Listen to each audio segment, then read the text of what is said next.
정말 오랜만에 뵙죠? 벌써 이제 2달 정도 된 것 같은데 주의 은혜 가운데 하나님 잘 지켜주셨다가 우리 다시 만나 이렇게 예배드리게 하시면 얼마나 감사한지 모릅니다. 성도에게는 예배함이 특권이고 성도의 사랑을 함께 나누는 교제가 하나님께서 우리에게 주신 가장 큰 선물이라 믿습니다. 우리 매주 빌립보서 말씀 조금씩 살펴보고 있는데 우리 지난주까지 함께 나눴던 내용들 좀 살펴보면 바울은 빌립보 교인들 때문에 참 감사했습니다. 왜냐하면 첫날부터 이제까지 온갖 고난과 시련이 있었음에도 불구하고 그 가운데에서도 복음을 위한 일에 함께 참여하고 있었기 때문에 사도 바울 참 감사했습니다. 이들이 잘 하고 있었기 때문에 감사했던 것이에요. 이어 바울은 하나님께 간절히 기도합니다. 주님을 향한 사랑이 더욱 넘치도록 풍성하게 되어서 하나님의 뜻을 잘 분별할 뿐만 아니라 실천적 의지를 가지고 그 뜻 이루어 준행함으로 의의 열매가 가득한 인생이 될 수 있도록 하나님 앞에 기도했습니다. 이들이 앞으로 더 잘할 수 있도록 하나님 앞에 기도했던 것이에요. 그러므로 성도는 잘 되고 잘 하고 있으면 감사하는 것이고 더 잘 되게 하기 위해서는 하나님 앞에 간절히 기도해야 한다는 것 알게 되는 장면이었습니다. 자, 오늘은 이 편지를 쓰는 동안 사도 바울이 어떠한 형편에 있었는지 자신의 개인적인 이야기를 좀 나누게 돼요. 또 그러한 형편에 놓이게 되었을 때 믿음의 사람들은 어떻게 행동해야 하는지를 오늘 본문을 통해 잘 알 수 있게 됩니다. 제가 오늘 여러분과 함께 나누게 될 설교는 3가지 요점을 가지고 있는데 그 첫 번째 요점은 이것입니다. 사도 바울은 로마의 감옥에 지금 갇혀서 이 편지를 쓰고 있다 하는 것이에요.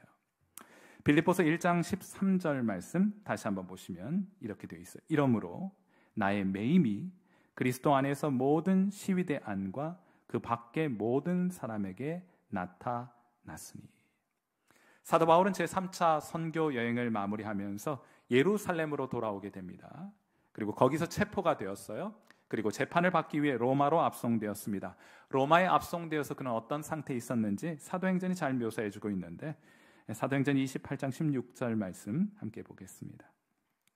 자, 어떻게 돼 있어요? 우리가 로마에 들어가니, 잡혀서 간 거예요. 압송되어 가니 바울에게는 자기를 지키는 한 군인과 함께 따로 있게 허락하더라.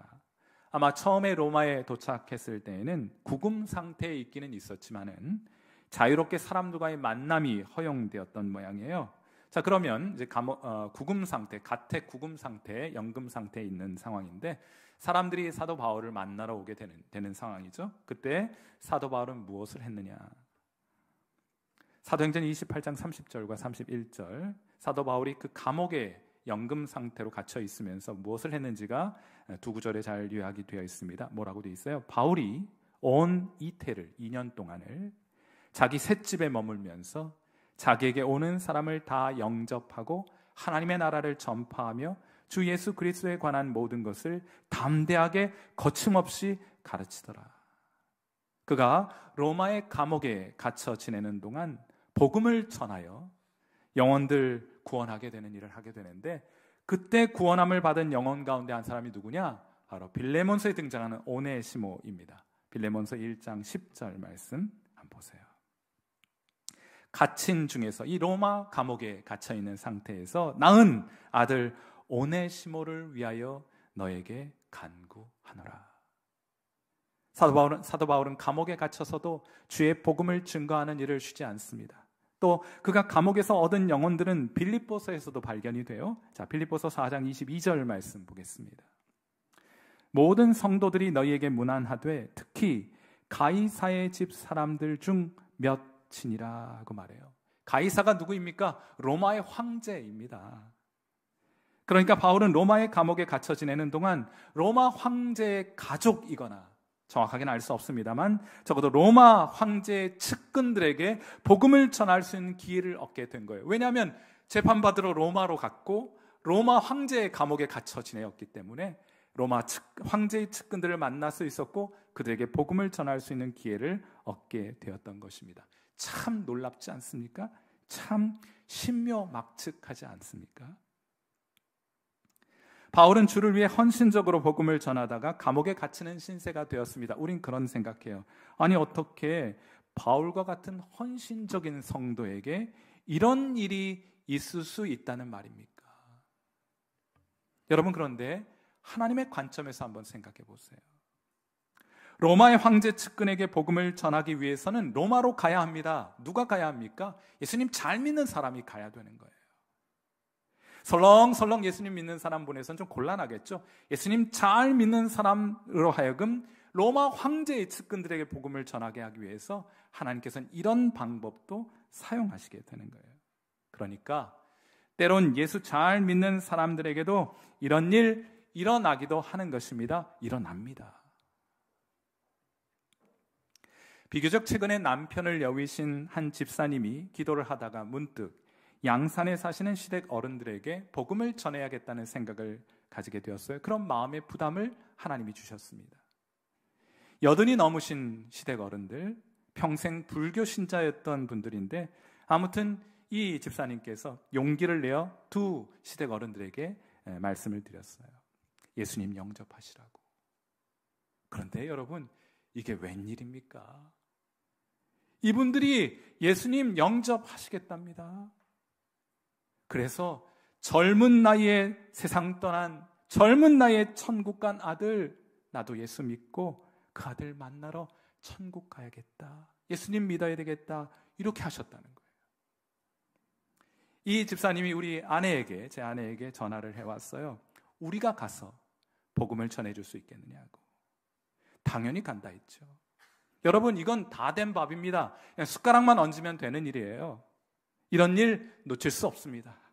그런데 이 문제를 아내와 상의를 해보고서는 우리가 직접 가는 것보다는 양산에서 사역하시는 목사님께 부탁을 드리는 것이 낫겠다 생각했어요. 왜냐하면 신앙은 교회와 함께하는 것이기 때문입니다.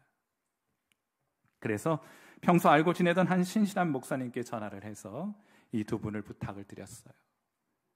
그 교회에서도 이 노 부부를 위해서 중보 기도를 하고 직접 이분들을 방문해서 복음을 전하기로 합니다. 그리고 지난 목요일 이 목사님으로부터 문자를 한 통 받게 되었어요.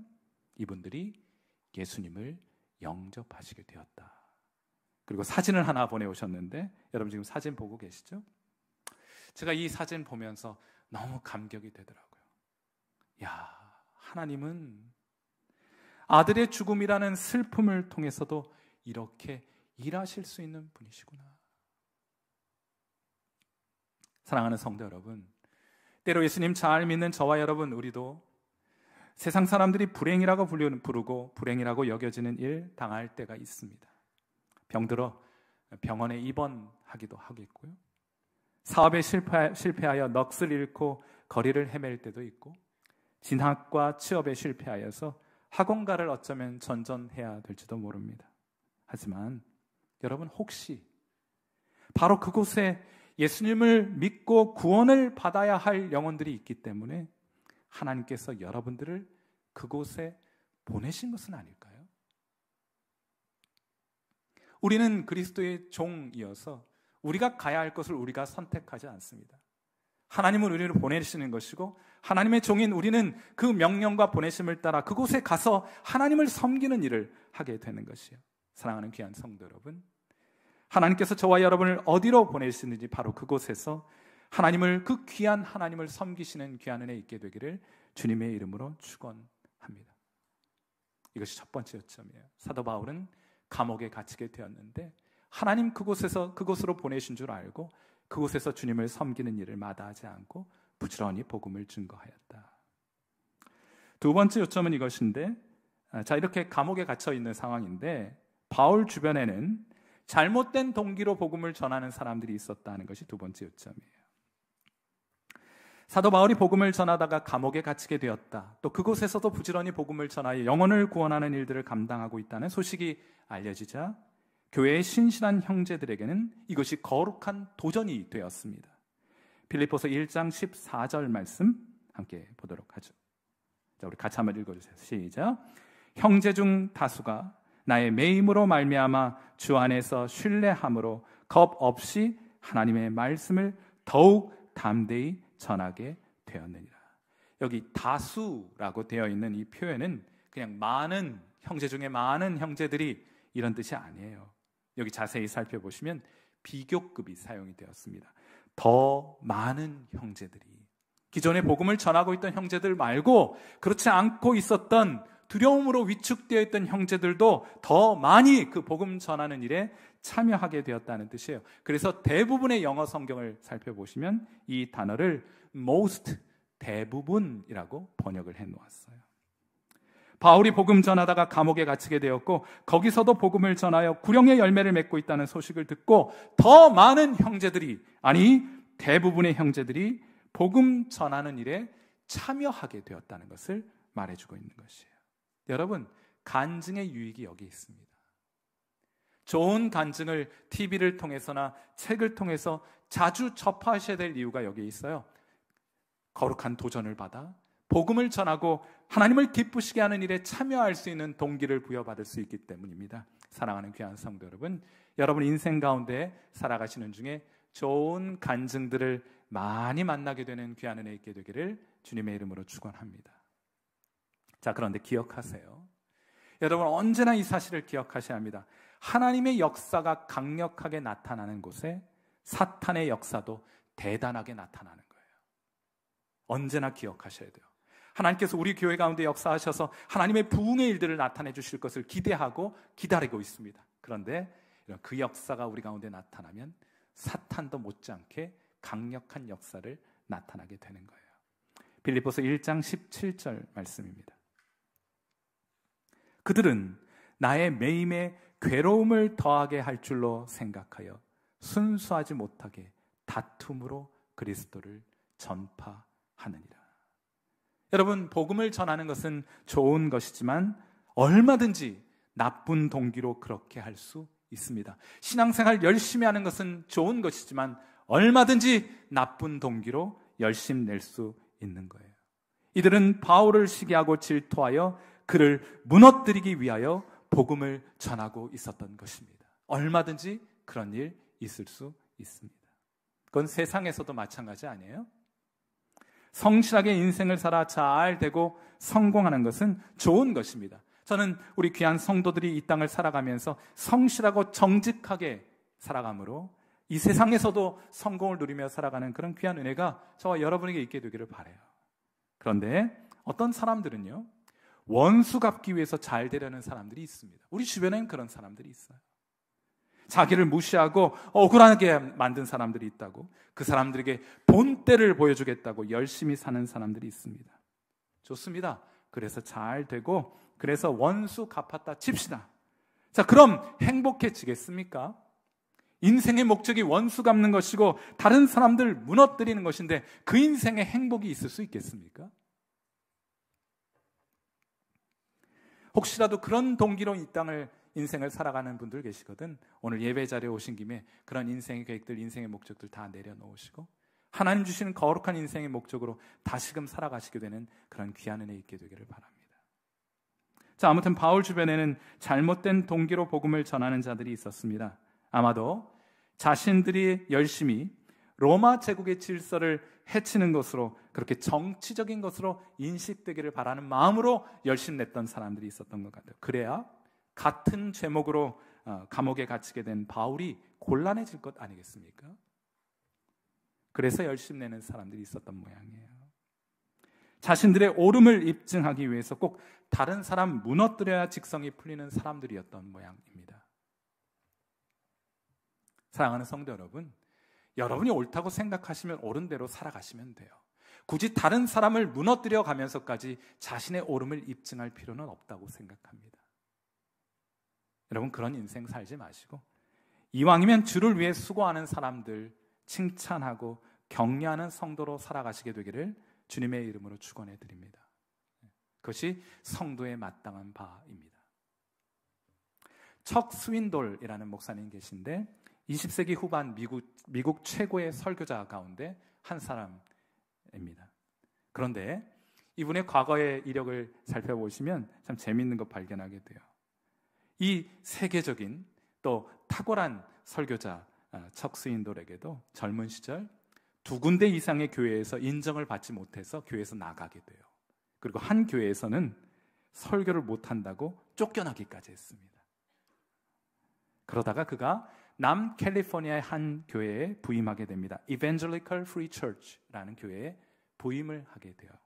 그리고 그곳에서 20년 넘게 머물게 됩니다. 그리고 그곳에서 미국 최고의 설교자로 성장하게 됩니다. 그 교회 교인들은 척 스윈돌 목사님을 존중했고 그의 설교 은사를 존중해 주었고 그를 보호해 주었고 충성스럽게 그를 따라 주었어요. 한 번은 한 교인이 이제 세계적인 명성을 얻어서 왕성하게 활동을 하고 계신 중이었는데 한 교인이 이 목사님이 설교를 마치고 단상에서 내려와서 교인들을 인사할 때 다가와서 말을 건넵니다. 목사님 오늘 설교 너무 감동적이었어요 하고 말을 하자 뜻밖의 이 스윈돌 목사님이 눈물을 글썽이더랍니다. 그리고 이렇게 말을 해요. 누군가 제게 이런 이야기를 해준 지 정말 오래되었습니다. 고맙습니다. 제게 그런 말을 해주어서 정말 고맙습니다 하고 말을 했다고 해요. 사랑하는 성도 여러분, 척 스윈돌과 같은 그런 위대한 설교자에게도 따뜻한 격려와 칭찬의 말이 필요했다는 것이에요. 이분이 이 교회에서 은퇴하던 날 그는 눈물을 흘리며 교인들 앞에 고백합니다. 제 생에 가장 큰 축복이 있었다면 그것은 바로 여러분과 같은 좋은 교인들을 만난 것입니다 하고 감사의 말을 전했더랍니다. 사랑하는 성도 여러분, 성경에는 제가 이름 붙이기를 시소의 원리가 있어요. 시소 알고 계시죠? 제가 생각할 때 시소는 참 성경적인 놀이기구라고 생각합니다. 시소는 어떤 놀이기구입니까? 스스로를 낮추어 상대방을 높여주는 그런 놀이기구이죠. 높여주면 다음 차례로 상대가 나를 높여주는 놀이기구가 바로 시소입니다. 하나님의 나라도 마찬가지입니다. 여러분이 복음의 일꾼들을 높여주고 하나님의 자녀들을 세워주면 하나님이 이번엔 여러분을 높여주시고 여러분의 자녀를 복되게 해주시는 거예요. 여러분이 주의 몸된 교회를 지키는데 헌신하면 하나님이 여러분의 집을 지켜주시고 여러분의 집을 세워주시는 것입니다. 부디 허물고 무너뜨리는 몹쓸 신앙 아니라 격려하고 세워주는 복된 신앙, 참된 신앙 하시는 여러분 되시기를 주님의 이름으로 축원해 드립니다. 이것이 두 번째 요점이에요.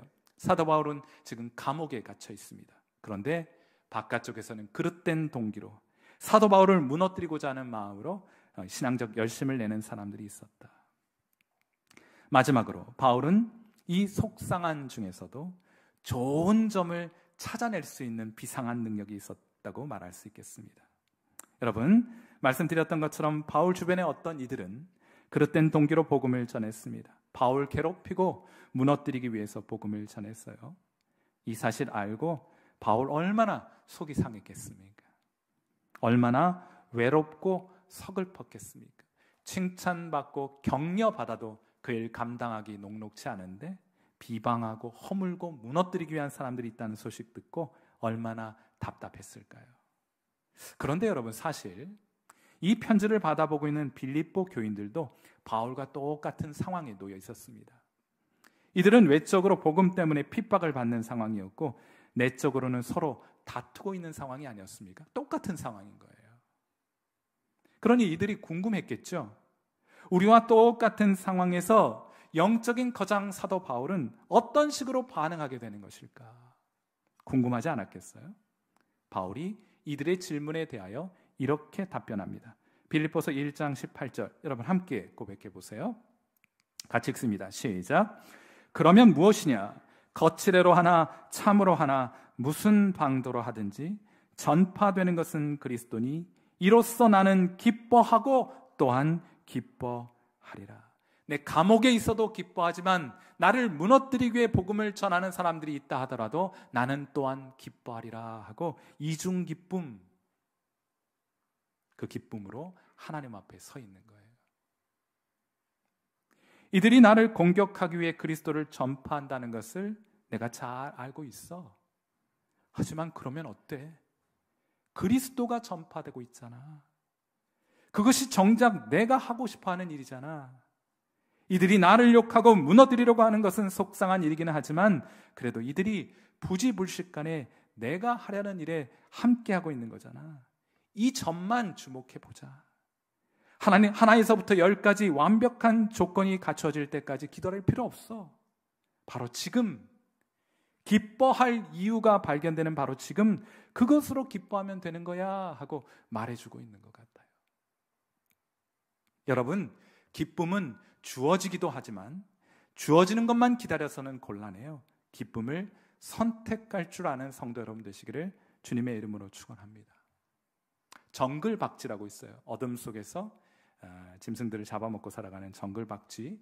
이 정글박쥐는 개구리와 같은 작은 동물을 잡아먹고 살아갑니다. 그러나 정글에는 그냥 맛있는 요리거리, 먹잇감도 있겠지만은 치명적인 독개구리도 살고 있겠죠. 박쥐는 반드시 주의를 기울여서 독개구리를 잡아먹으면 곤란해지니까 주의를 기울여야만 합니다. 자, 그럼 어떻게 정글박쥐는 독이 없는 개구리만을 잡아먹고 살아갈 수 있는 것입니까? 보통 학자들이 연구를 해보니 독이 든 개구리, 독개구리는 독이 없는 개구리에 비해서 더 높은 주파수의 울음소리를 낸다는 것을 알게 되었어요. 밤이 되면 독이 있는 개구리와 독이 없는 개구리의 울음소리가 어지럽게 뒤섞이게 됩니다. 그럼에도 불구하고 정글박쥐는 정확하게 독이 없는 개구리만을 잡아먹게 돼요. 왜입니까? 독이 없는 개구리의 소리 주파수에만 온통 집중하고 있기 때문이에요. 사랑하는 성도 여러분, 우리가 살아가는 이 세상도 독개구리가 가득합니다. 그걸 먹었다가는 치명상을 입게 되는 일들이 우리 주변에 얼마든지 널려 있어요. 하지만 그런 독개구리가 있다고 해서 아무것도 먹지 않고 살아갈 수는 없는 일 아니겠습니까? 그러니 잘 훈련하셔야 되는 거예요. 불평과 염려, 근심, 걱정, 이 독개구리를 잘 걸러내는 훈련을 하셔야 합니다. 대신 참개구리, 기쁨과 감사의 제목을 찾아내는 기술을 향상시켜 가야 하는 거예요. 기쁨과 감사의 제목에만 집중하셔야 되는 겁니다. 그래서 발견되는 즉시 기뻐하면 되는 것이고 또 포착하는 즉시 감사하며 살아가는 거예요. 아무리 혹독한 시련과 어려움을 당한다고 해도 다 버릴 것만 있는 것은 아니잖아요. 그럼 제가 쉽다고 말씀드리는 거 아니에요. 그래도 힘겨운 인생, 녹록지 않은 인생 살아갑니다. 그럼에도 불구하고 그 가운데에도 여전히 감사하고 기뻐할 만한 이유와 제목들이 있는 거잖아요. 그 때문에 기뻐하면 되는 것이고 그것 때문에 감사하면 되는 것 아니겠어요? 사금 캐는 사람들은 고작 28g의 금을 얻기 위해서 수십 톤의 흙을 파내야 한다고 들었습니다. 여러분, 그런데 어떻게 그런 수고를 마다하지 않을 수 있습니까? 그건 이들이 황금의 가치를 알기 때문이고 흙더미 속에 작은 황금 알갱이에만 집중하고 있기 때문이에요. 그건 낚시 좋아하는 분들 계실지 모르겠는데 낚시꾼들도 마찬가지입니다. 그들은 바다를 보고 있는 게 아니에요. 뭘 보고 있습니까?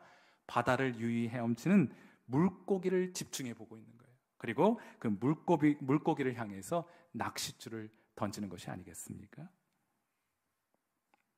인생을 불행하게 살아가기로 작정한 사람들이 있습니다. 실제로 그래요.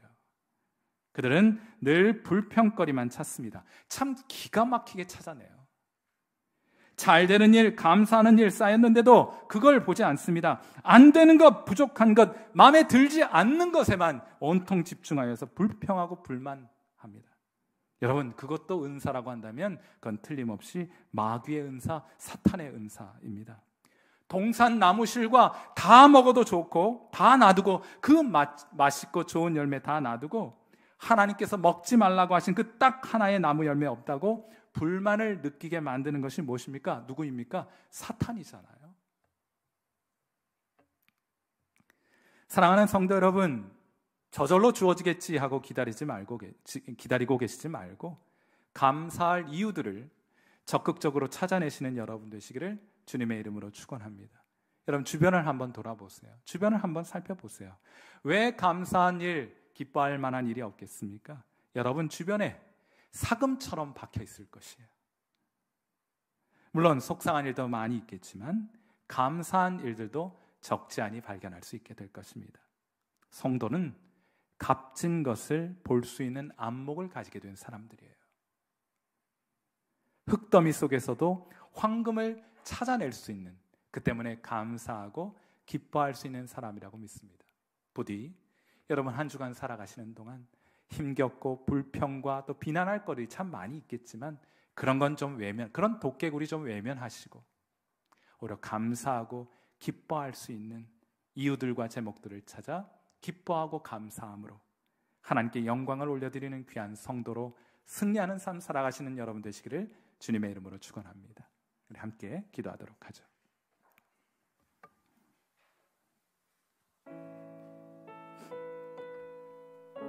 반주 들으시면서 함께 기도하겠습니다. 하나님은 우리를 보내십니다. 그 보내심을 받은 곳에서 하나님을 섬기라고. 때로는 이 세상 사람들 보기에 참 좋아 보이는 곳으로 가기도 해요.